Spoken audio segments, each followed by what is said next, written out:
What is up, everybody? I'm Bulleit Blake, aka Mr. Slipcover, and today I'm doing a top 10 Vinegar Syndrome releases from 2021. I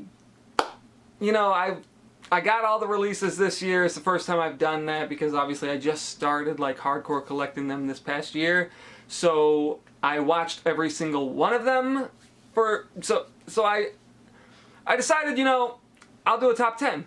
And I ranked them because, not ranking them, I didn't want to just suggest 10 titles and say, yeah, there you go. I want to put them in an order of how much I liked them or enjoyed them or like rewatchability or, whatever. But I'm just going to do it, I guess, Here we go. The first title, number 10, is Satan's Blood. This movie was fantastic. Easily the best title out of that month.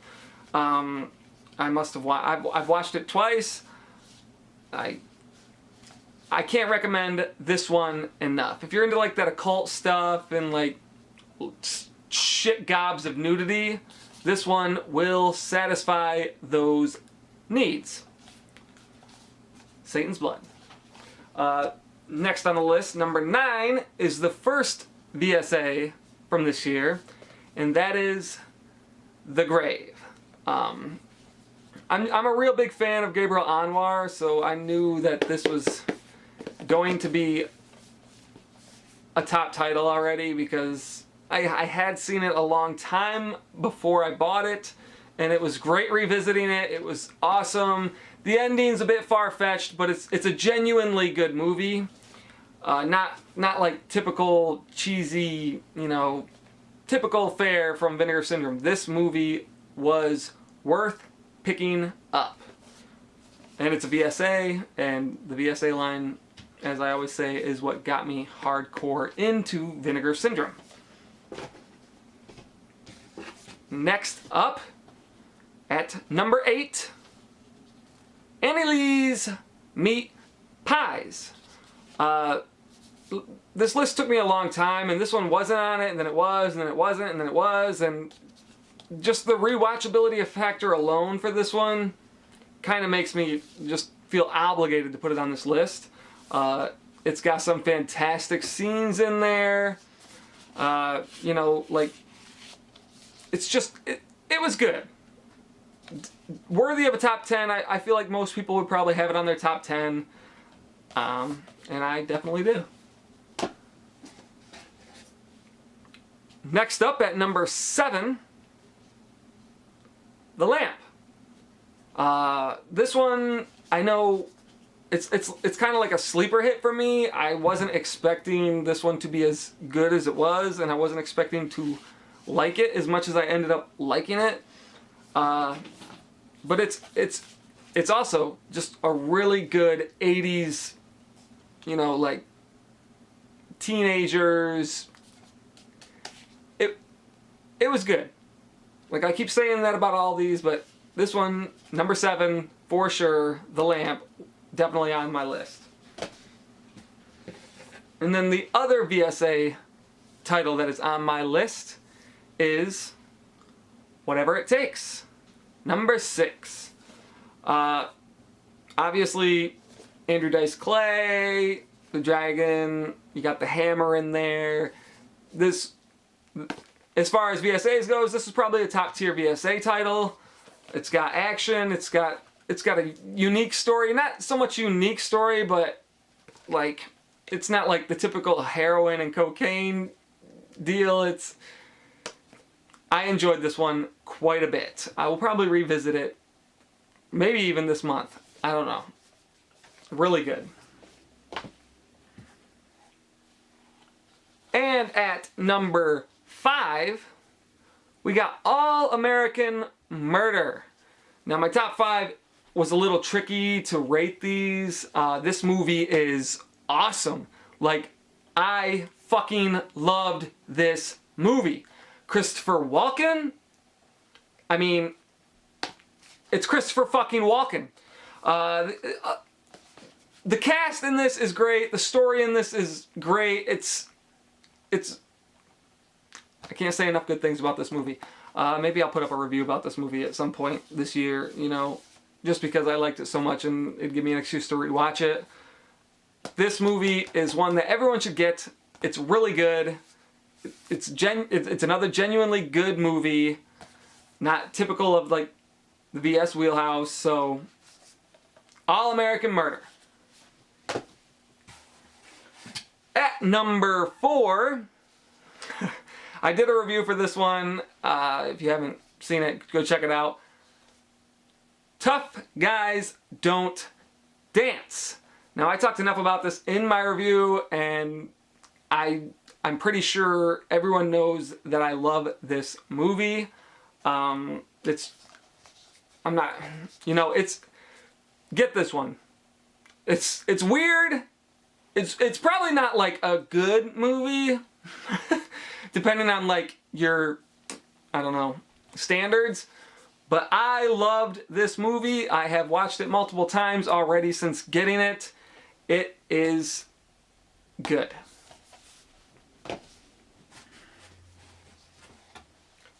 Number 3, Resurrection. Now, this is just, it's essentially a Seven ripoff, but it's a good movie. Christopher Lambert's in it. It's a thriller. It had me hooked from the moment I started it to the moment I ended it. It's just a badass movie. Like, this movie, realistically, I was looking forward to this as soon as they announced it, and as soon as I got it, I put it in. I had to watch it. Resurrection. Number 2 is the VSU for Six String Samurai. I know this one had mixed reviews compared to like Beastmaster, which everyone seemed to love, which I love Beastmaster. This movie was fucking cool. I hadn't seen it before I got it, and it is fucking cool. It's definitely different. I'd say you have to have a certain taste to really enjoy this movie. It's got weird humor, weird scenes. Just like, I mean, look at the Six String Samurai. It's a guy who carries a guitar and he's a fucking badass samurai. Sort of. The packaging on this also doesn't hurt it at all. Like, I love the VSU packaging. I wish they'd pump out a VSU all the time, but I know obviously that'd be ridiculously expensive. But this one, almost as good as Beastmaster. Six String Samurai. Now I'm going to put a couple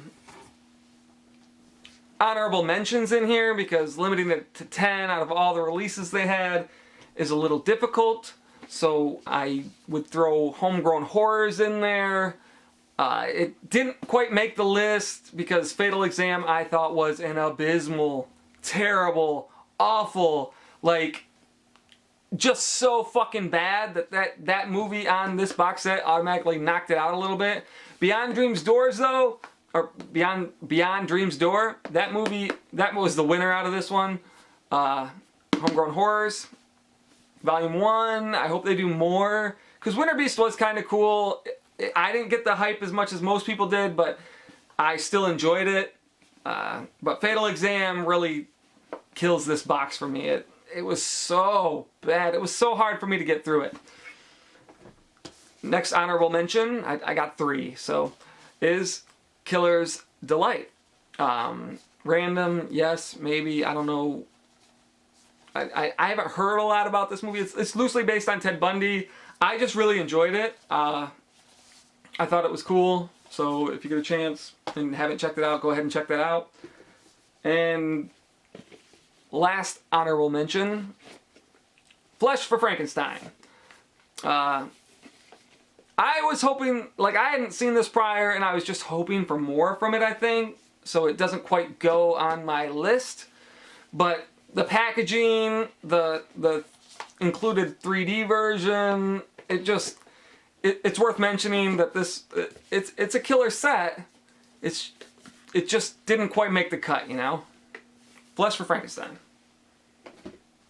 Now, we are on to my number one pick, which I don't know if you've guessed it yet. I feel like a lot of people might have this as their number one. It is Scanner Cop 1 and 2 box set. This wins the year for me. 2021 had a lot of good titles, but this one right here, so good. The movies are so good. Like, I could watch one again right now. I could put it in right now and watch it. If you like Scanners 1, you will love these movies.